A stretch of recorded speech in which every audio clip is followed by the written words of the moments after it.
नमस्कार मित्रांनो म्युच्युअल फंडमध्ये इन्व्हेस्टमेंट करायची ठरल्यानंतर या म्युच्युअल फंडमध्ये 44 एएमसी आणि ज्यांच्या 2000 पेक्षा जास्त ज्या स्कीम आहेत या स्कीम पैकी नक्की कोणती स्कीम सिलेक्ट करायची आणि कुठे इन्व्हेस्टमेंट करायची हा सर्वात मोठा प्रश्न उभा राहतो।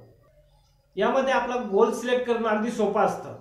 समजा 10 ते 15 वर्ष आपल्याला इन्व्हेस्टमेंट करायची आहे आणि 10 ते 15 वर्षानंतर आपल्याला आपला गोल अचीव करायचा आहे।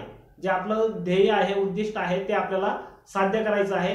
हा आपला गोल तर ठरवणं अगदी सोपं ठरतं, परंतु हा आपला गोल सिलेक्ट केल्यानंतर हा गोल सिलेक्ट केलेला अचीव करण्याकरता स्कीम कोणती घ्यायची की ज्या स्कीम मधून आपण सहजरित्या हा गोल अचीव करू शकतो, अशी कोणती स्कीम निवडायची हे ठरवणं थोडं अवघड असतं।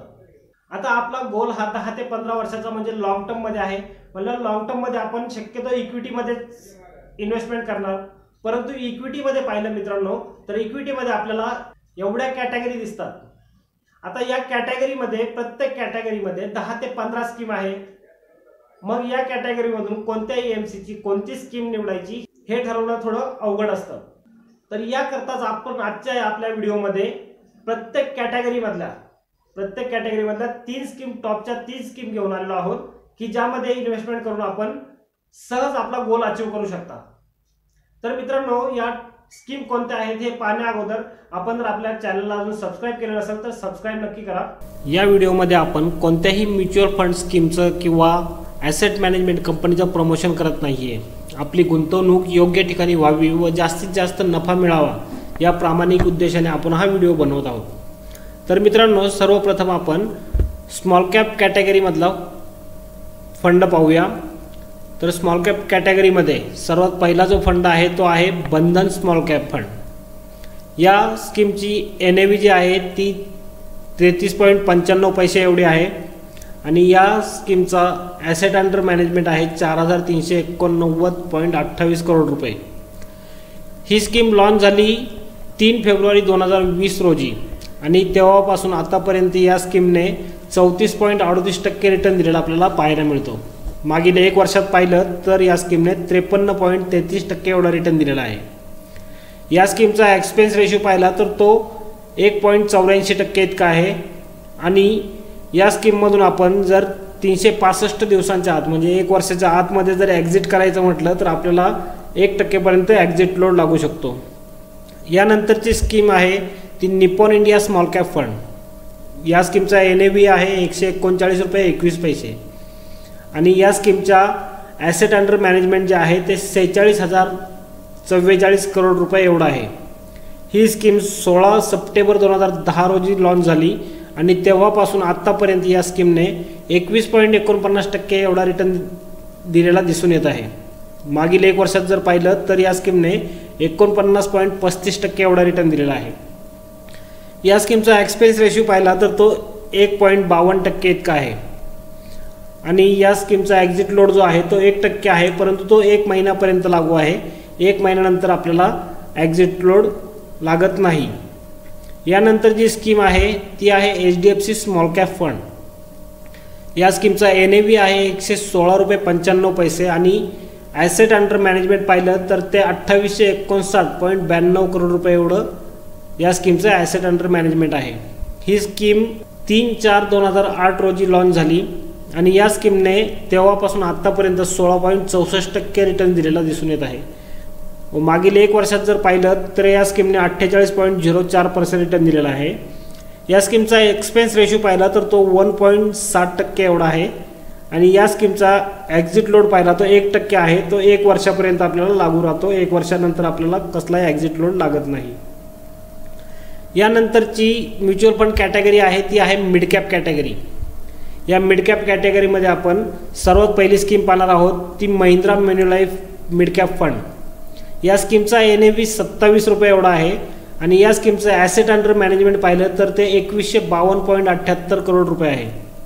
ही स्कीम 30 जानेवारी 2018 रोजी लॉन्च झाली आणि तेव्हापासून आत्तापर्यंत या स्कीमने 17.54% रिटर्न दिलेला आपल्याला दिसून येत आहे। मागील 1 वर्षात पाहिलं तर या स्कीमने 47.25% एवढा रिटर्न दिलेला आहे। या स्कीमचा एक्सपेन्स रेशो पाहिला तर तो 1.99% इतका आहे आणि या स्कीमला सुद्धा 1% एक्झिट लोड आहे, तो 90 दिवसापर्यंत लागू राहतो। यानंतरची स्कीम आहे ती आहे HDFC mid cap opportunities fund. या स्कीमचा NAV आहे 153 रुपये 59 पैसे। या स्कीमचा ॲसेट अंडर मॅनेजमेंट पाहिलं तर ते 60,186 करोड रुपये एवढा आहे। या स्कीमची लॉन्च झालेली तारीख जर पाहिली तर ती 25/6/2007 ही आहे आणि तेव्हापासून आतापर्यंत या स्कीमने 17.71% एवढा रिटर्न दिलेला दिसतो। मागील 1 वर्षात जर पाहिलं तर या स्कीमने 45.85% एवढा रिटर्न दिलेला आहे। या स्कीमचा एक्सपेन्स रेशो पाहिला तर तो 1.45% एवढा आहे आणि या स्कीमचा ॲक्झिट लोड जो आहे तो 1% आहे, तो 1 वर्षापर्यंत आपल्याला लागू राहतो। यानंतरची स्कीम आहे ती आहे टॉरस मिड कॅप फंड। या स्कीमचा NAV जो आहे नेट ॲसेट व्हॅल्यू आहे ते आहे 108 रुपये 29 पैसे आणि या स्कीमचा ॲसेट अंडर मॅनेजमेंट आहे 117.39 करोड रुपये। ही स्कीम 23 मार्च 2001 रोजी लॉन्च झाली आणि तेव्हापासून आत्तापर्यंत पाहिलं तर या स्कीमने 13.90% एवढा रिटर्न दिलेला आहे। मागील 1 वर्षात पाहिलं तर या स्कीमने 44.58% रिटर्न दिलेला आपल्याला दिसतो। या स्कीमचा एक्सपेन्स रेशो पाहिला तर तो सर्वात जास्त म्हणजे जवळ 2.56% एवढा आहे। या स्कीमचा ॲक्झिट लोड 1%च आहे आणि तो आपल्याला 1 वर्षापर्यंत लागू राहतो। यानंतरची म्युच्युअल फंड कॅटेगरी जी आहे ती आहे लार्ज कॅप कॅटेगरी। या लार्ज कॅप कॅटेगरीमध्ये सर्वात पहिली जी स्कीम आहे ती आहे Nippon India large cap fund. या स्कीमचा NAV आहे 76 रुपये 95 पैसे एवढा आणि या स्कीमचा ॲसेट अंडर मॅनेजमेंट पाहिलं तर ते 22,766.78 करोड एवढा आहे। ही स्कीम 8 ऑगस्ट 2007 रोजी लॉन्च झाली आणि तेव्हापासून आतापर्यंत या स्कीमने 13.5% रिटर्न दिलेला आहे। मागील 1 वर्षाचा विचार केला तर या स्कीमने 29.17% एवढा रिटर्न दिलेला आपल्याला दिसून येतो आहे। या स्कीमचा एक्सपेन्स रेशो पाहिला तर तो 1.66% एवढा आहे आणि ॲक्झिट लोड जो आहे तो फक्त 7 दिवसांकरता 1% एवढा आहे। 7 दिवसानंतर आपल्याला ॲक्झिट लोड लागू होत नाही। यानंतरची स्कीम आहे ती आहे HDFC टॉप 100 फंड। या स्कीमचा नेट ॲसेट व्हॅल्यू 1015 रुपये 89 पैसे एवढा आहे आणि या स्कीमचं ॲसेट अंडर मॅनेजमेंट पाहिलं तर ते 31,753.32 करोड रुपये एवढा आहे। ही स्कीम 8 ऑगस्ट 2000 रोजी लॉन्च झाली आणि तेव्हापासून आत्तापर्यंत या स्कीमने म्हणजे मागील 24 वर्षात या स्कीमने 19.47%चा ॲव्हरेज रिटर्न दिलेला आपल्याला दिसून येतो। मागील 1 वर्षात पाहिलं तर या स्कीमने 24.84% रिटर्न दिलेला दिसतो आहे आणि एक्सपेन्स रेशो पाहिला तर या स्कीमचा एक्सपेन्स रेशोसुद्धा 1.66% एवढाच आहे। ॲक्झिट लोडचा विचार केला तर ॲक्झिट लोड या स्कीमलासुद्धा 1%च लागतो, परंतु तो 1 वर्षापर्यंत लागू आहे। 1 वर्षानंतर आपल्याला कसलाही ॲक्झिट लोड लागत नाही। यानंतरची स्कीम आहे ICICI Prudential blue chip fund. या स्कीमचा NAV म्हणजे नेट ॲसेट व्हॅल्यू जे आहे ते आहे 94.88 रुपये आणि या स्कीमचा ॲसेट अंडर मॅनेजमेंट आहे 51,554 करोड रुपये। ही स्कीम 23 मे 2008 रोजी लॉन्च झाली आणि तेव्हापासून आत्तापर्यंत या स्कीमने 15.26% एवढा रिटर्न दिलेला दिसून येतो।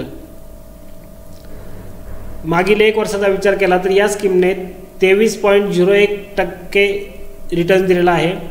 एक्सपेन्स रेशो पाहिला तर या स्कीमला आपल्याला 1.45% एक्सपेन्स रेशो लागतो आणि ॲक्झिट लोड पाहिला तर तो मागील स्कीमप्रमाणेच 1% आपल्याला ॲक्झिट लोड लागतो। तो 1 वर्षापर्यंत लागू असतो। 1 वर्षानंतर आपल्याला ॲक्झिट लोड भरायची गरज नाही।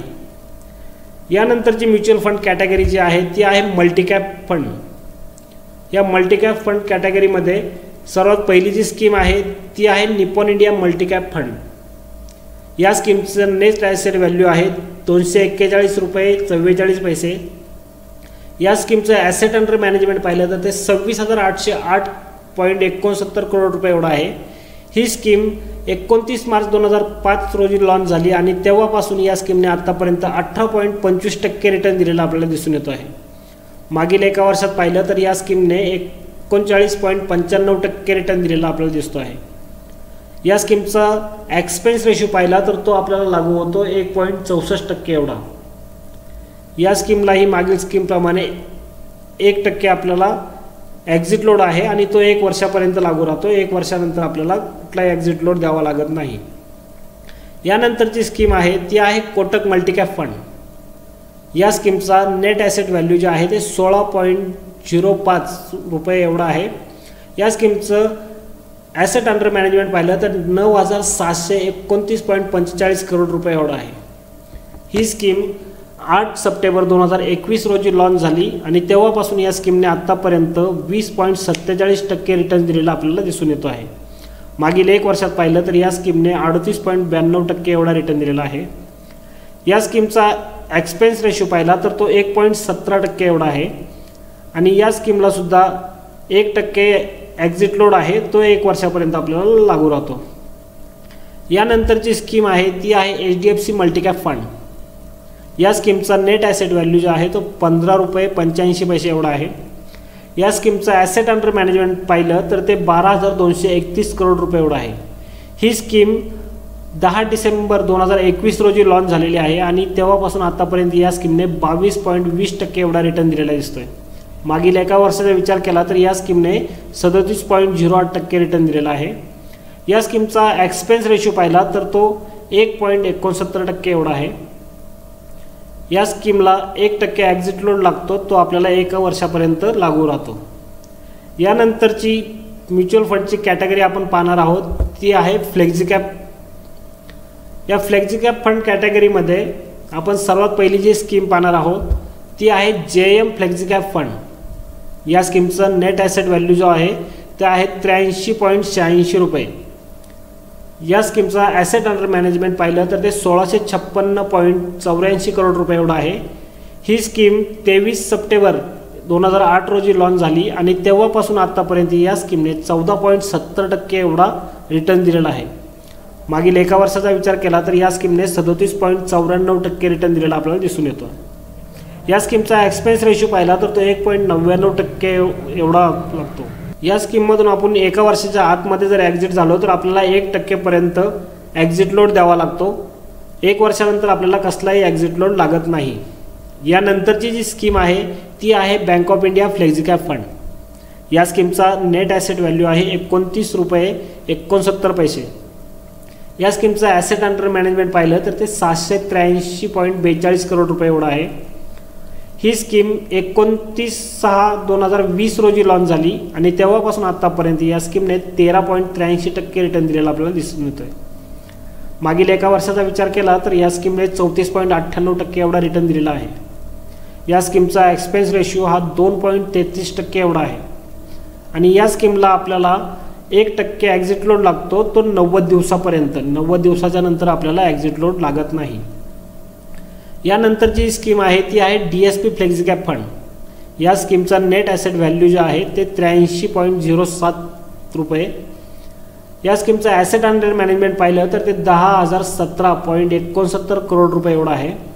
ही स्कीम 7 जून 2007 रोजी लॉन्च झाली आणि तेव्हापासून आत्तापर्यंत या स्कीमने 13.43% एवढा रिटर्न दिलेला आपल्याला दिसून येत आहे। मागील 1 वर्षाचा विचार केला तर या स्कीमने 29.84% एवढा रिटर्न दिलेला आपल्याला दिसतो। या स्कीमचा एक्सपेन्स रेशियो जो आहे तो 1.76% एवढा आहे आणि एक्झिट लोड पाहिला तर तो आपल्याला 1 वर्षापर्यंत 1% एवढा द्यावा लागतो। 1 वर्षानंतर आपण जर या स्कीममधून एक्झिट झालं तर आपल्याला कसलाही एक्झिट लोड लागत नाही। तर मित्रांनो, हे होते काही महत्त्वाचे म्युच्युअल फंड। आपण 5 कॅटेगरीमधले प्रत्येक कॅटेगरीमधले 3 म्युच्युअल फंड पाहिले। पण गुंतवणूक करणार असाल तर यामधले कोणताही फंड चूज करून आपण आपल्या रिस्कनुसार यामध्ये गुंतवणूक करू शकता। लॉंग टर्ममध्ये हे फंड आपल्याला निश्चितच खूप मोठा मोबदला देऊन जातील। मित्रांनो, हा व्हिडिओ आपल्याला आवडल्यास व्हिडिओला लाईक नक्की करा आणि चॅनलला सबस्क्राईब करायला विसरू नका। धन्यवाद।